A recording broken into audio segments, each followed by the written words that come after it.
Fathers Day po sa ating mga katatayan, sa mga kapwa katatay. Enjoy natin itong araw to. Ito'y para sa atin. Tayo po'y tatayo.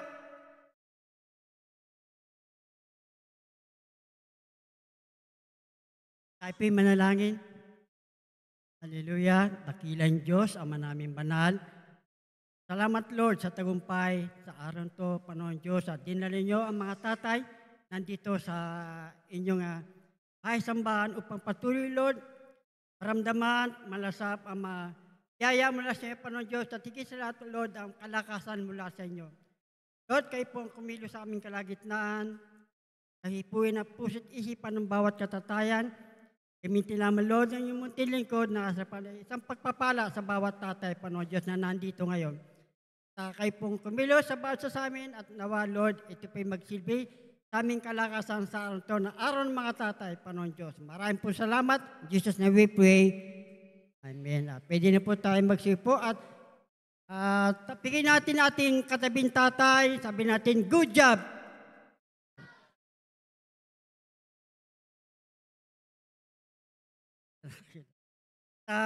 Ating pong matutungin natin muna ang ating talata. Ang ating pong matutungin ay ating pong tayo po'y tumayo, mga kapatid. Ating pong basahin mo ng talata. Ito pong talata na ating pagbabatayan natin pag-uusap. Ito yung makikita natin sa libro ng Awit, chapter 27, verse 4. Isang bagay ang hiningi ko sa Panginoon, na aking hahanapin, na ako'y makatahan sa bahay ng Panginoon. Lahat ng mga karawan ng aking buhay, upang malasin ang kagandahan ng Panginoon at mag-usisa sa kanyang templo. Pwede na po tayo magsipo. At dito makita po natin ang ating pong pamagat ay pinamagatang desire of a father. Alam po natin, ako bilang patotoo, dumaan din ako sa bata, naging young people, naging tatay. At ngayon, hindi lang tatay, lolo pa. Sa aking maliit na nung kabataan ko, nakita ko ang aking tatay kung paano kami pangaralan, disiplinahin.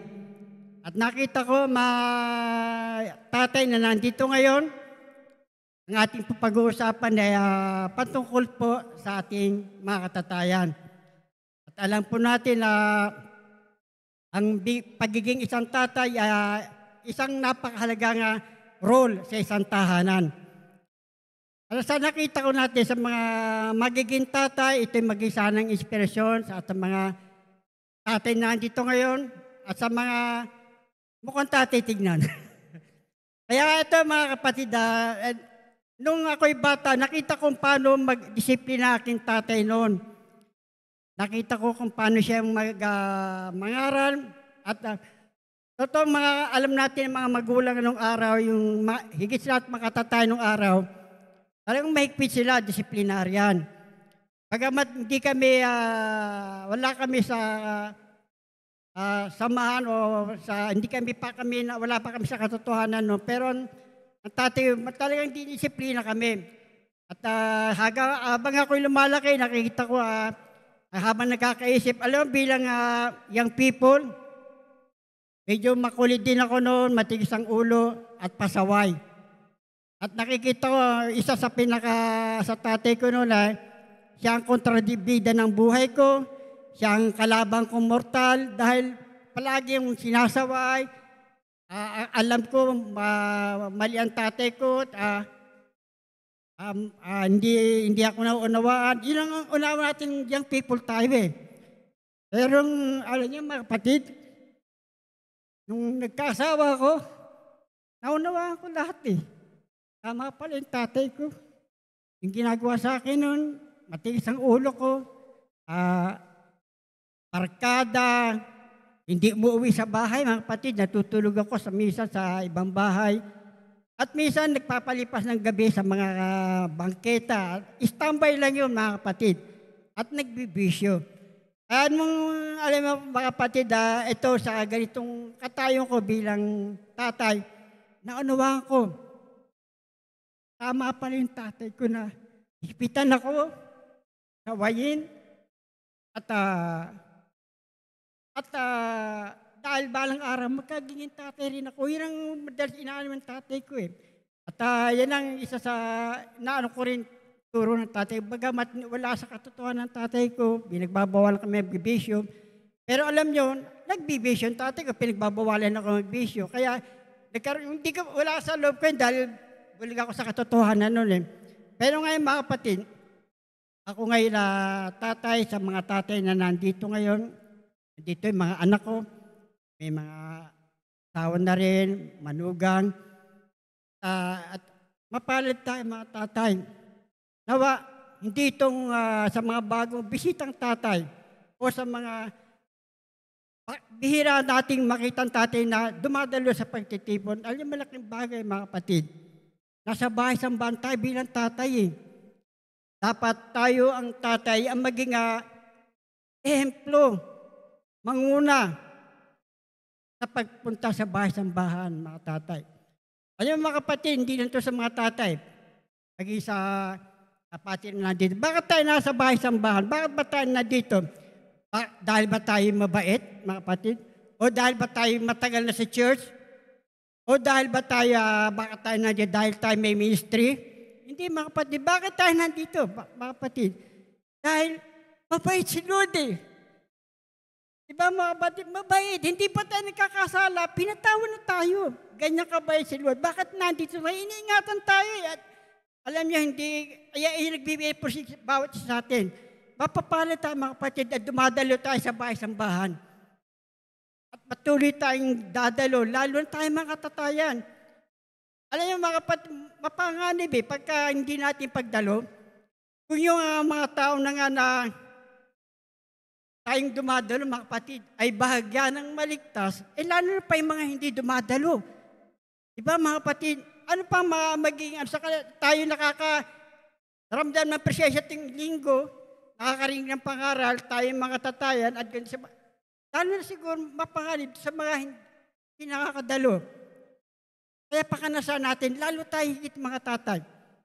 Dahil ito ang nasa ako, bilang isang tatay, ang nasa ng isang tatay, kaya una sa lahat, bilang pakaraniwang tatay, ang nasa ng pakaraniwang tatay, gumanda ang buhay ng kanyang pamilya, munlad, magkaroon ng sariling bahay, sariling sasakyan, at ma-promote sa mga trabaho. Yan ang ng mga tatay. Pero dati nakikita ko sa kapaligiran, sa akin na-obserbahan, isa may mga tatay na, dahil pag nagnanasa sila ng, para sa pamilya misa din, nalilisa sila sa kalooban ni Lord. Yung hangarin nila, minsan nakagawa na sila hindi tama na naaayon sa kalooban ni Lord. Ito lang problema. Sa sobrang nasa natin, napagkalob natin magandang kinabukasan ng pamilya natin, naliliis naman tayo sa kalooban ni Lord. Kaya yan ang mga katatayan. Buksan po natin sa sabi niyo dito, ma'am. Ay pakiano sa Awit chapter 37 verse 4. Pakiano nga sa Awit 37 verse 4. Ito mga kapatid, sabi nga dito sa Awit chapter 37 verse 4, magpakaligaya ka naman sa Panginoon at magbigyan ka yan ng nasa ng iyong puso. Alam mga tatay, maraming bagay na yung salitang ligaya. Akala natin ito yung ligaya, magpakaligaya, ito yung pakaligaya sa nakikita natin sa sanlibutan. Yung ligaya na po ito mga kapatid, ito yung paglilingkod, pagtatapat sa harap ng ating Panginoon Diyos. Sabi nga dyan, kung ang ating hangarin kung ito ay ayon sa kalooban ng ating Panginoon Diyos, mga kapatid, bibigyan niyo yung kanyang nasa natin, yung kanyang hangarin natin. Kung tapat tayo, hindi niya tapat tayong lilingkod at magpapakaligaya sa paglilingkod, tapat si Lord at tutugunin din niya yung ating pangailangan. At susuklian niya ng gantimpala, mga kapatid, hindi manhid ang ating Panginoon Diyos. Palakpakan natin Panginoon Diyos. Hallelujah! Pwede bang madinig ang mga sigaw ng mga tatay na hallelujah?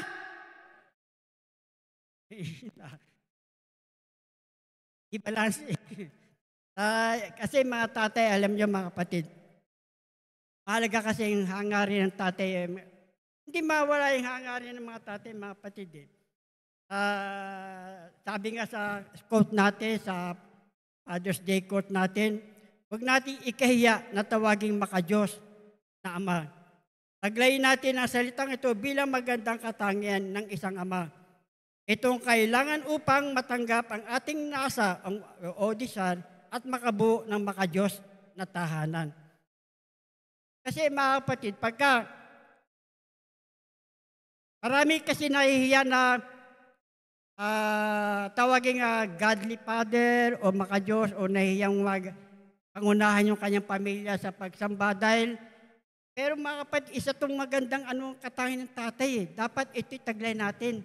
Taglayin natin ito at ating mga anak, ng ating pamilya, ay magkakaroon tayo ng isang makadiyos sa tahanan.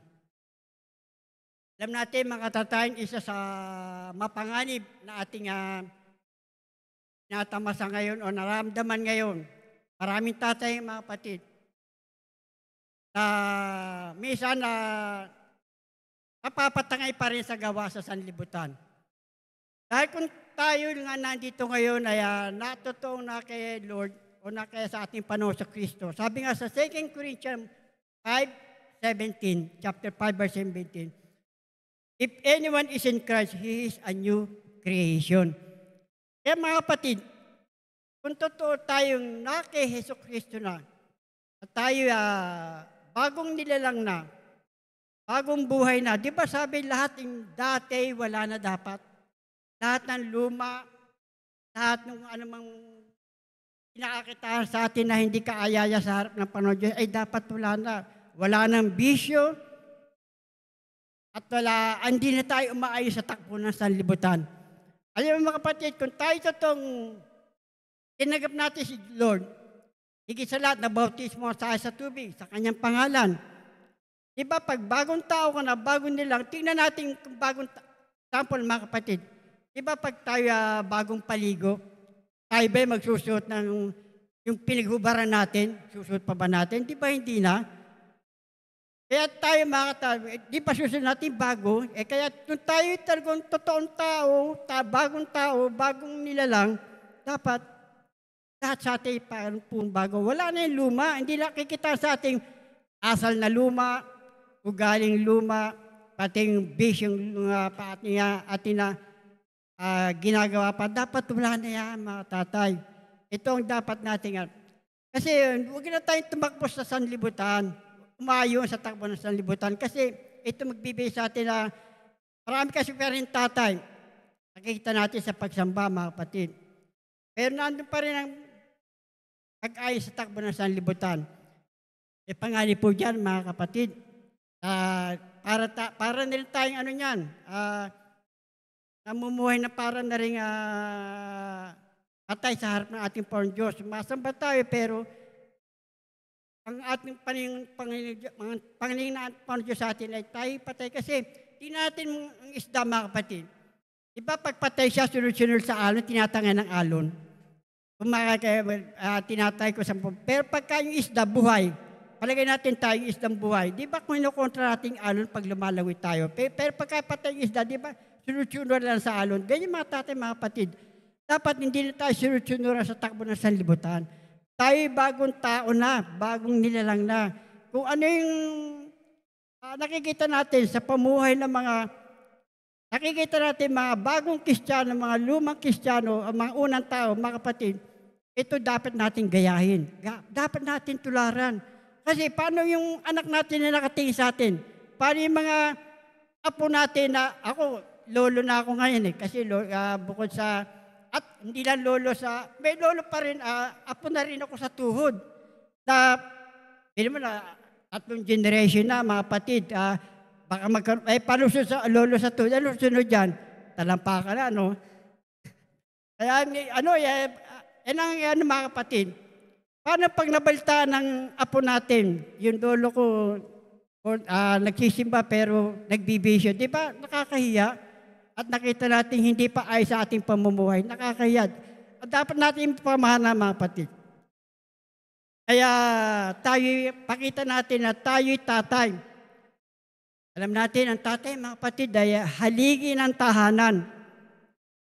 Alam po natin ang haligi ay nagbibigay ng lakas sa isang building o isang tahanan. Pagka mahina o hindi maayos ang pundasyon na yung isang building o tayo tatay o mahina ang kapit, hindi matibay, pagdating ng pagyanig, ito yung madaling bumigay, madaling bumaksak, madaling mawasak. Ganyan tayo mga tatay. Pag mahina ang pundasyon natin, kapit sa ating Panginoon Diyos.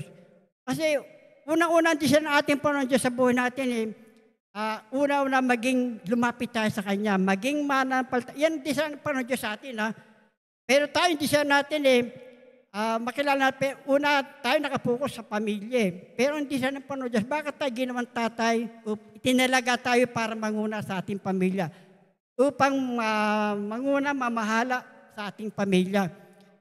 At yan ang pagkakatalga ng ating Panginoon Diyos sa atin. Pero ang desire niya, una ay makakilala tayo sa Kanya, magkaroon tayo ng pananambalataya sa Kanya. Yan ang unang desire ng ating Panginoon Diyos sa atin, paging matuwid na tatay. Yan ang unang, kaya bakit tayo nandito. Kaya, ang pinakita ni Hosea kanina, di ba yung Christ, tapos nakita natin na husband. Tama po yun mga kapatid. Dahil po ang Diyos natin, Diyos ng kaayusan. Ang Diyos natin nasa taas, si Jesus Christ, ang pangalawa ay tatay, at pangalawa ang nanay, at pangatlo na lang yung anak. Kaya dito makita po natin, ang tatay ay nakatakdang mamahala sa tahanan. Siya ang leader ng tahanan. Ito po ang ating natin at dapat po dito tayo may kaayusan. At makita po natin, at ang design ng tatay, ito po ang design ng ating Panginoon Diyos. Yung tatlong, ipos nga yung design ng ating Panginoon Diyos, yung tatlo. Ang hangarin ng isang tatay. Ipos nga.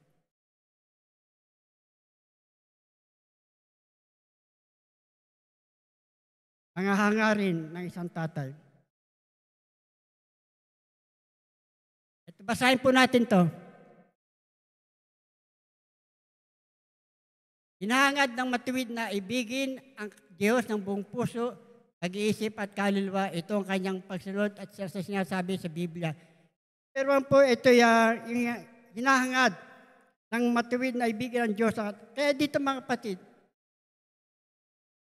hagad natin talaga, kagani kung ating mababasa si Hari David nga, ang hagad niya makapasok sa templo ng ating Panginoon Diyos. Tayo mga tatay, Bakit tayo nasa church, mga kapatid? Ibig sabihin niya, agad natin talaga mapalapit kay Lord.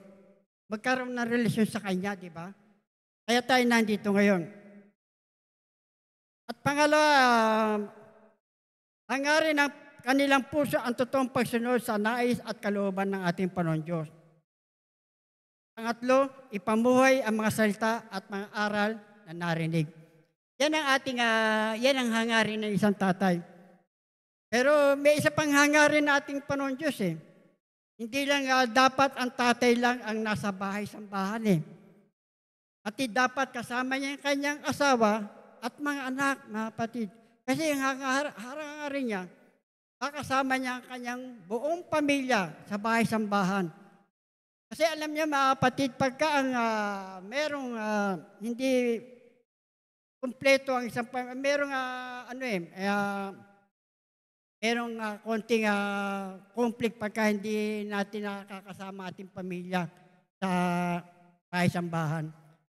Hindi magandang daloy ng pagpapala, hindi magandang kilos ng siyang Panginoon Diyos. Kasi meron pang na-influensya ng kaaway, na-influensya pang ng diablo, yung dahil hindi pa sila nararanasan yung presensya ni Lord. Kaya maganda, mga kapatid, bilang tatay, sana kung darating na yung buwan na ito, mga kapatid, hanggang sa matapos ng 2024, marami ng tatay kasama kanya na asawa at kanyang pamilya. Alam ko itong mga tatay na ito,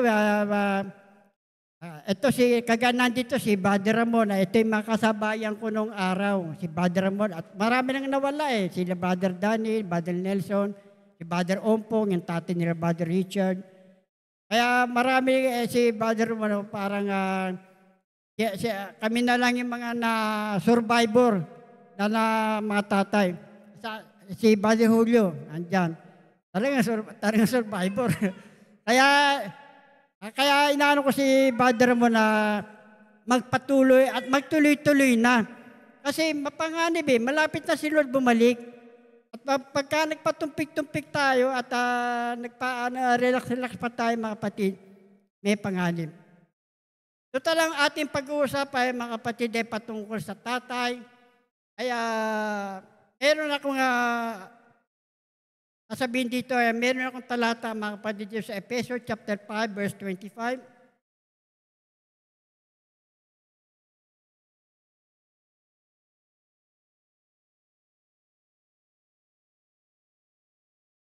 Mga babae, pasakop kayo sa inyong sariling asawa na gaya ng sa Panginoon. Sapagkat ang lalaki ay pangulo ng kanyang asawa, gaya naman ni Kristo na pangulo ng iglesia. Kasi rin namang tagapagligtas ng katawan.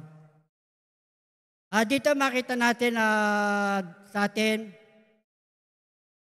kalagay dyan na tatay ang dapat manguna, magpasakop ang babae.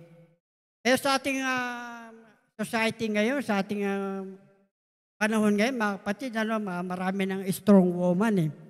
Marami na mga smart at marami rin tatrabaho ang nanay. Bisa na nga sa bahay ay yung tatay. Pero yung ganong sa etapa, misa nangyayari sa panahon natin ngayon, mga kapatid. Maraming babae ngayon naghahanap buhay at yung lalaki naman ay siya ang nangangalaga sa bata, naglalaba, at naghahatid sa eskwela. At hindi naman kabawasan niya sa pagkalalaki ng tatay yung gumawa sa gawaing bahay dahil yun ang set up Pero bilang mga tatay, mga kapatid, huwag nating hangarin hangarin pa rin natin na pasunod natin ang will ni Lord na tayo provider. Pagkabat ang ating Panginoon Diyos, sa kasalukuyang panahon, marami talaga, may nakita nga ako, mga kapatid, pareho sila may trabaho, pero ang laki ng babae, kapitbahay namin, malaking babae, medium built yung lalaki.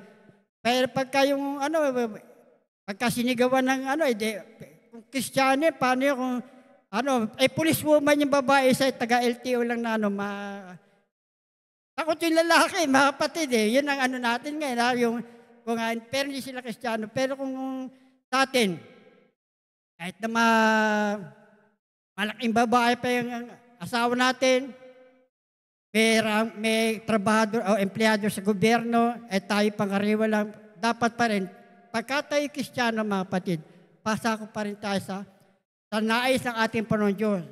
Sa nais ng Panginoon Diyos na manguna sa tahanan at sa pamilya. At alam po natin mga kapatid, ngayon sa panahon natin, kung nakikinig po tayo na radyo, ang divorce bill po ngayon ay pinagtatalunan ngayon sa gobyerno natin. Alam nyo, pasado na po sa Kamara yung divorce bill at yung sa Senado na lang at pagdedebatehan pa. Kaya nakakatakot. Bakit makikita natin sa census ng mga research sa company, yung Okta, SWS, saka yung PALS, makikita natin hanggang ng divorce, makaramihan babae, mga kapatid. Bakit gusto nila mababae? Kasi marami silang, ang nakakalamang na bumuto na ay gusto ng divorce ay mga babae. Bakit? Challenge sa ating mga katad, lalo sa ating mga Kristiyano, bakit may mga babae na gusto pa nila makapag-divorce sa atin? Pero sa atin mga kapatid, makikita natin, tayo mga tatay, alam natin na may kanya-kanya tayong pinanggalingan mga pamilya, iba-ibang pagpapalakas sa atin, yung breeding, yung lahi natin. Pero pag tayo Kristiyano mga kapatid, dapat isang na lang Kung ano yung nakagisa natin, turo natin Panginoong Jesus. Kung paano tayo binago niya kanyang salita. Ano mang pinanggaling na, ano man naging criminal man tayo, naging wanted, naging maraming kasalanan, nalulong sa bisyo. At dapat, pag nakikis na tayo mga kapatid, dapat yung ating pamumuhay ay naayon na sa kalooban ni Lord. Kahit ano man ang ugal natin, kung ano man ang dati man lang tayong masamang tao, ano man ang pinanggaling nating pamilya, pag kay Lord na tayo, magkakapantay-pantay tayo, magkakapare-pero tayo. Pagkalubusan na ating pagsuko, lubusan na ating pagpapasakop kay Lord. Sabi nga sa 2 Corinthians 5:17, kung sino may nabanggit ko kanina, bakit maraming pantatay hindi pa lubusang na isusuko kanilang buhay? Marami pa rin hindi lubusang nagbabago. Ito ang problema natin mga kapatid. Kailangan natin ng panahon natin ngayon, paigsi ng paigsi, tayo mga tatayan, lumalaki na ating mga anak.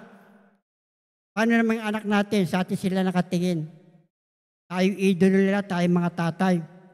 Tayo ang kanilang tinitignan kung paano tayo magsalita, yung pag-uugali natin, at paano natin sila disiplinahin. Kasi pagdating ng araw, yun din gagawin nila sa kanilang magiging anak, itong may papasa. Kaya kung paano mali yung pagpapalaki natin, pangangaral natin, at lalo na kung wala tayo kay Lord, bagamat tayo nagsisimba mga kapatid, pero hindi natin ginagawa yung will ni Lord, at sumasama pa rin tayo sa hindi kaaya-ayang kaibigan, at nagbibisyo pa rin, parang mali. Di ba mga kapatid? Palakparan naman ang Diyos, tahimik. Hallelujah! Praise Jesus! Hallelujah! Praise Jesus! Kaya nga sabi nga, bakit maraming mas babae mas gustong makipag-divorce? May mga katangian dito na ayaw ng mga lalaki, ayaw ng mga babae sa kanilang asawa. Mga kapintasan na lalaki na ayaw ng asawang babae. Ito, number 1, hindi, alam ko wala dito nito, mga kapatid, dahil tayo na kay Lord na. Sabi ito, number 1, mga kapatid, di magiliw. Ibig sabihin niya, mga kapatid, tayo mga lalaki, ay hindi magiliw sa asawa, maging sa mga anak. Number 2, mga kapatid, ay kagaspangan na ugali, kulang sa kagandahang asal. Totoo yan, mga kapatid. Tapos, number 3, hindi marunong makihalubilo. Kailangan natin ng mga gathering, social gathering, bilang tatay. Paano tayo magiging makakakain ng kapwa natin, tatay? At huwag nating, mga kapatid na tayo, meron pa mga kapatid, tutuloy ko mamaya ko na, walang malasakit o kulang sa pangunawa. Kuripot, mga kapatid. Wala naman dito din yung mga, no, mga tatay na wala rito. Alam ko, tayo mga Kristiyano na eh. Halangal, may kabastusan kahit sa harap ng mga anak. Lahat negatibo, no, mga kapatid. No? Sinungaling. Wala naman sinungaling dito, no, mga kapatid. Ayun ang natin, yan ang ayaw na isang babae sa kanya. Sana sa mga Kristiyano, hindi nakakitaan yan, di ba? Kaya ito yung mga bilang sa mga babae na nandito, mga young people, sa mga na mag-aasawa, at sa mga young people na lalaki.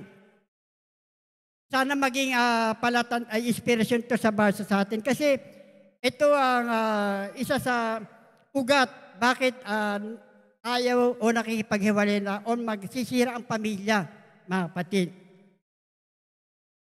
Kaya dito makita natin, mga kapatid, no, bakit mas maraming baba. Kaya dito makita natin, napakahalaga ang pangunguna ng tatay sa pamilya kapag tayo maka-Diyos.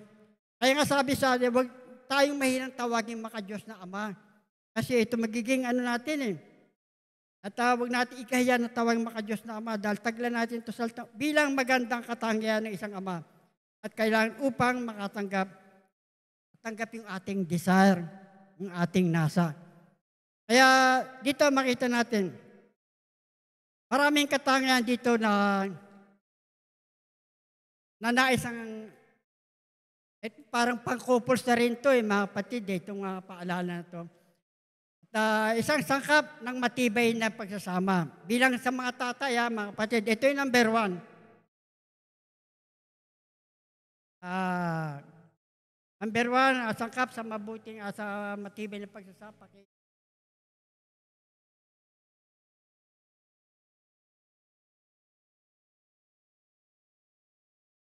Sangkap sa matibay na pagsasama.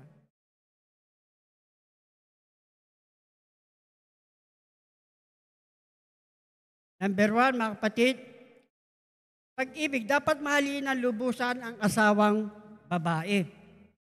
Totoo yan, mga kapatid. Dapat yung ating pinakasalan, yung ating naging asawa, yan itinalagaan ng ating mga Diyos sa atin. Pero sabi nga, mag-ingat po tayo, sabi sa Mateo chapter 24 verse 13, ang pag-ibig ng tao ay lalabig, lalamnaw pagdating sa huling araw.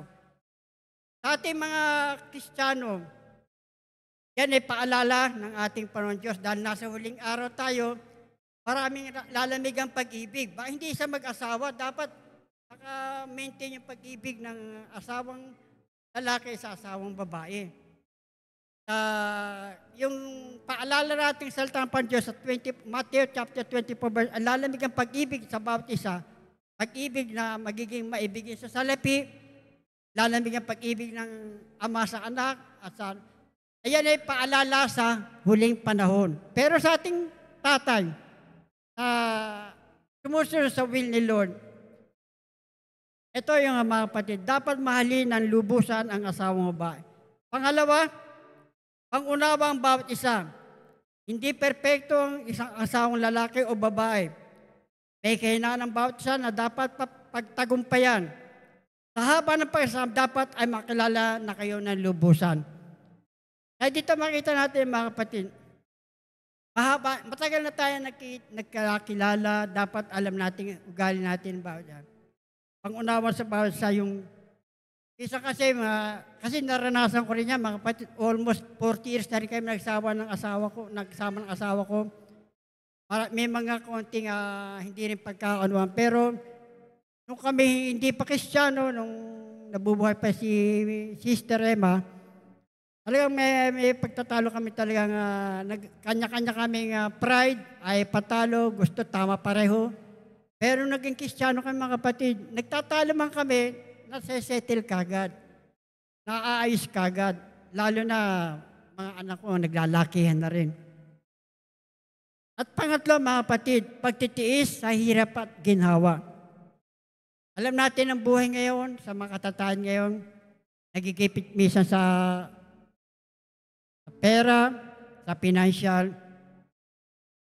At pero sa ating mga tatay, mga kapatid, yung nasa natin, pagkakalob ni Lord yan eh.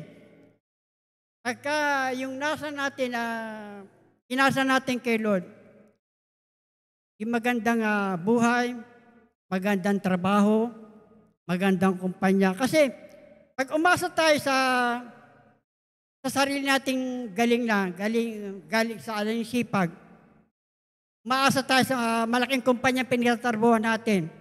Umasa tayo sa tiyuhin nating mayaman. Umasa tayo sa malaking sahod. Pero mga kapatid, hindi. Dapat umasa tayo kay Lord. Yung bibigyan niya sa ating pangailangan na sabi ng magpakaligan ay bibigyan nasa natin mga kapatid. Huwag tayong umasa.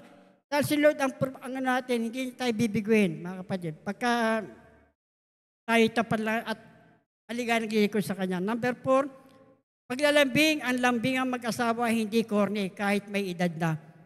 Alam mga kapatid, kahit na matagal na nagsasama, dapat yan pala, maglalambingan pa rin mga kapatid. Hindi daw corny yan.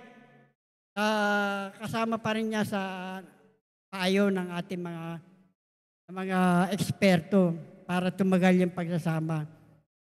Kasi kailangan niya mga kapatid. Number 5, iwasang magbago. Appreciate your wife the way you did where you were still a young couple. Kasi mangyari nung tayo bata pa, galing natin, no, mga kapatid, nung sipag natin, maano tayo sa young couple pa bago magsasama. Ando lang, pero nung nagkaroon ng mga kapatid, nagbago, tapos yung mga pangangatawa, nagbago.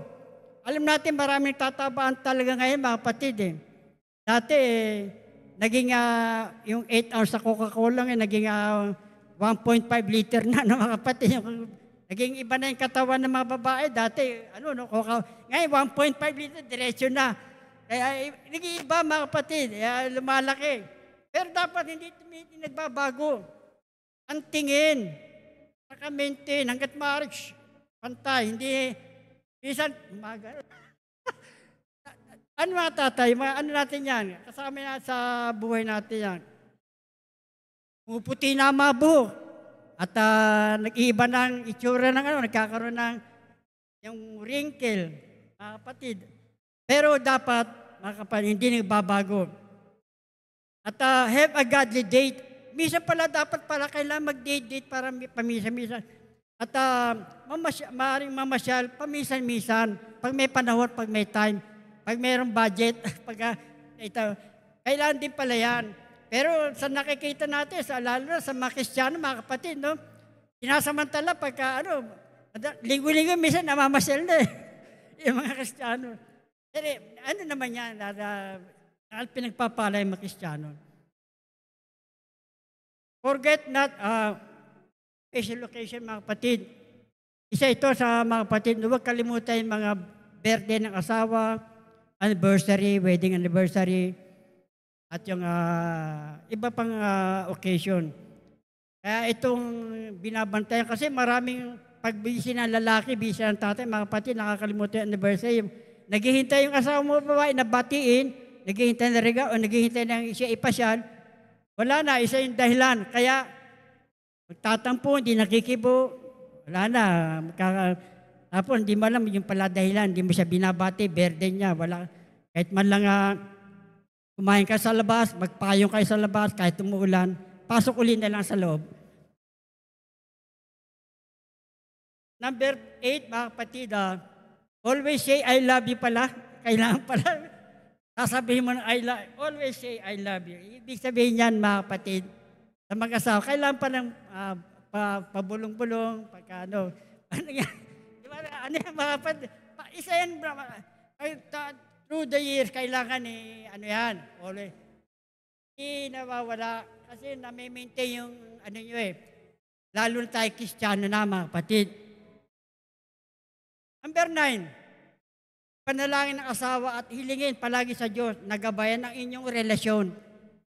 Kasi mga kapatid, alam natin, masyadong kritikal ang relasyon ng mga kasama, lalo na kung hiwalay kayo kay Lord. Talagang kritikal, mga kapatid. Pero pag tayo na kay Lord na, lalo na husband and wife kayo nagsumasamba kasama yung mga bata. Maganda, sabi nga dito, panalangin asawa at hilingin palagi sa Diyos na gabayan ang inyong relasyon. Kaya dapat yung, kasi ano to mga kapatid, isa ito sa kung natin, para yung mga pamilya natin, yung anak natin, itong titignan eh. Pagka nakita ang anak natin, sabi nga sa yung mga pre-focus natin, mga kapatid, sa kagayong natanda ko sa kawikaan, yung mga pre-focus natin, pagka ang tao, ang tatay din matapat, mga kapatid, yung kanyang anak ay nagagalak at mapalad yung mga susunod na anak pagka matapat sa paglilingkod. At higit sa lahat, pagka ang tatay ay patuloy nandun kanya nagtuturo ng tama,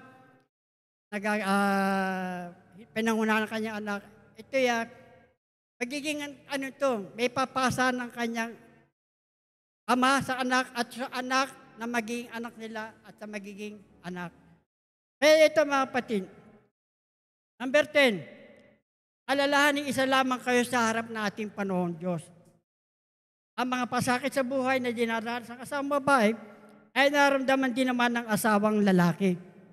Sa hirap at ginhawa, ang pagsasama ng mag-asawang tunay na Kristiyano ay dapat hindi matinag. Kaya mga kapatid, sabi nga, hindi tayo dapat matinag. Bagamat sa mga tatay, nandito ngayon, mag-asawa, sa mga lalaki, nandito ngayon, sa mga tatay. Maganda mga kapatid na magkaroon tayo ng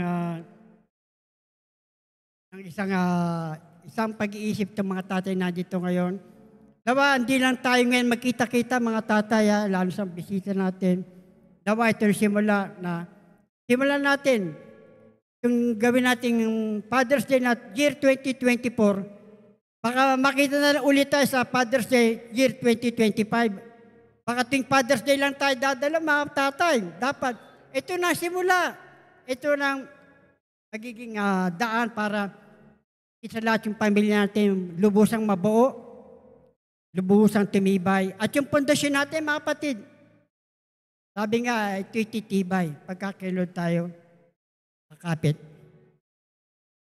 Tayo tatayo, mga kapatid, at tayo babasahin natin may talata rito, mga kapatid. Basahin po natin itong talatang ito, mga kapatid. Ito po, basahin po natin sabay-sabay, mga kapatid, Ezekiel chapter 3, verse 18. Pagka aking sinabi sa masama, ikay walang pagsalang mamamatay, at hindi mo pinagpaunahan siya o nagsalita ka man upang hikayatin ang masama mula sa kanyang masamang lakad upang iligtas ang kanyang buhay. Ang gayong masamang tao ay mamamatay sa kanyang kasamaan. Ngunit ang kanyang dugo ay aking sisiyasatin sa iyong kamay. Ang talata ito, mga kapatid, hindi lang para sa mga tatay, pati sa mga kapatiran, nanay, young people. Sa mga tatay, pagka hindi natin nabahagigan ng magandang balita patungkol sa kaligtasan, yung mahal natin sa buhay, tayo pala mananagot yan, tayo pala magharap kay Lord. Sa mga young people, ganun din. Na sumasamba rito alang magulang, pagka hindi natin nabahagi ng salita ng kaligtasan yung ating magulang, ating kapatid, tayo rin pala mananagot dahil tayo sumasamba eh. Tayo nakikinig ng mga pangaral, tayo nag-aaral, tayo nagte-training. Paano yung mga napag-training natin hindi natin binabagi sa ating pamilya? Tayo pala mananagot pag sinabi ng Panginoon Diyos ay siya mapapahamak. Tayo mga tatay, nasa atin nakasalalay ang katatagan ng ating pamilya. Pagka hindi nakasalalay, yung mga young people nandito, hindi natin nabahagihan, maging yung kapatid natin, yung magulang natin, tatay natin, wala dito. Tayo palang mananagot. Dahil tayo na sumasamba eh. Tayo nakikita ni Lord na sumasamba, pero yung mahal natin sa buhay, wala rito. Yung asawa natin, wala rito. Paano na mga kapatid? Sabi ko nga kanina, mga kapatid, kung yung mga sumasambay, bahagya na maligtas eh. Lalo pa yung hindi sumasamba. Diba mga kapatid? Mga kapatid, may pananagutan rin ako kanya. Pagka nagkulang din ako sa paalala sa ating mga katatay nandito ngayon, una-una sa mga para sa mga tatay. Epektado rin itong mga nanay nandito. Dahil may mga asawa rin tayo wala rito eh. May tatay rin tayo wala rito. Kung hindi natin sila babahagi ng mga kapatid, tayo pala mananagot eh. Tayo ang sisingilin ni Lord ng ng ating dugo. Kaya mapanganib. Tayo pipikit mga kapatid. Usapin nito si Lord. Hallelujah.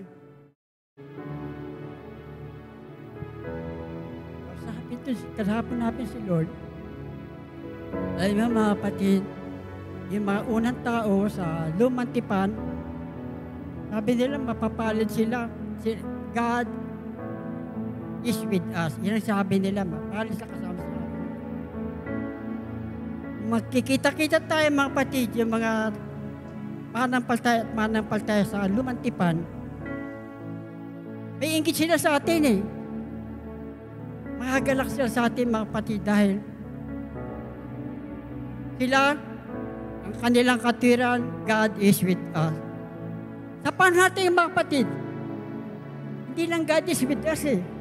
Sa bagong tipan, nung bumuhos yung banal na Espiritu, hindi na God is with us. God is in us! Hallelujah! Mga kapatid, mapalad tayo. Kasama natin si Lord. Nasa atin ka pa noon, Diyos.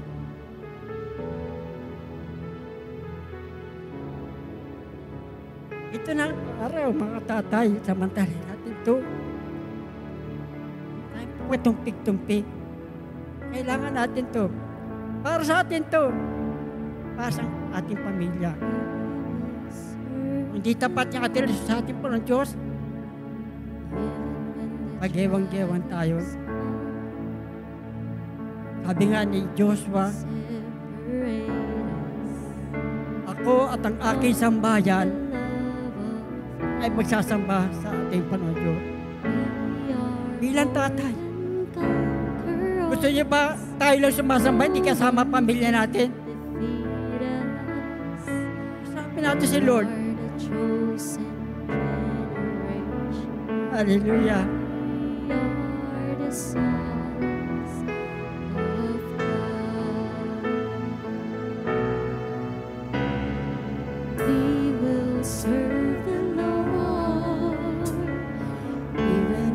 Trials come, for no night can separate.